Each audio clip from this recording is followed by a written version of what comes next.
বাংলাদেশের মানুষের অন্যতম একটা চাহিদা ছিল যে মোবাইল যে ব্যাংকিং গুলো আছে বিকাশ, নগদ, রকেট, যাতে করে একটা অপারেটর থেকে আরেকটা অপারেটরে টাকাগুলো ট্রান্সফার করা যায়। সেই সিস্টেম কিন্তু এখন চালু হয়েছে। আপনার কাছে যদি একটা নগদ অ্যাকাউন্ট থাকে, আপনি কিন্তু সহজে আপনার সেই নগদ থেকে বিকাশে টাকা ট্রান্সফার করতে পারবেন। আজকে ভিডিওতে আপনাদের সেই প্রসেসটা দেখিয়ে দেব। অবশ্যই এই জন্য ভিডিওটি কন্টিনিউ করেন এবং ভিডিওটি শেয়ার করে অপরকে দেখার সুযোগ করে দিবেন। চলুন আপনাদের নিয়ে যাই মোবাইল স্ক্রিনে এবং বিস্তারিত আপনাদের সেখান থেকে দেখানোর চেষ্টা করি।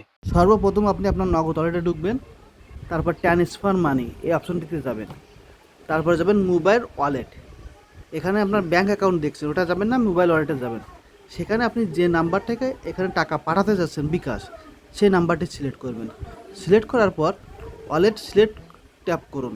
ওয়ালেটটি সিলেক্ট করে ট্যাপ করুন। এখানে কিন্তু আপনি রকেটে পাঠাতে পারবেন, উপায়তেও পাঠাতে পারবেন, বিকাশেও পাঠাতে পারবেন। শুধুমাত্র যে বিকাশ পাঠাতে পারবেন তা না, আপনি রকেট, উপায় তাতেও পাঠাতে পারবেন। এখন আপনি বিকাশ সিলেক্ট করলেন। সিলেক্ট করার পর এখানে আপনি কত টাকা সেন্ড করতে চাচ্ছেন সেই অ্যামাউন্টটি দিবেন। সেই অ্যামাউন্টটি দিয়ে এগিয়ে যাওয়াতে দিবেন।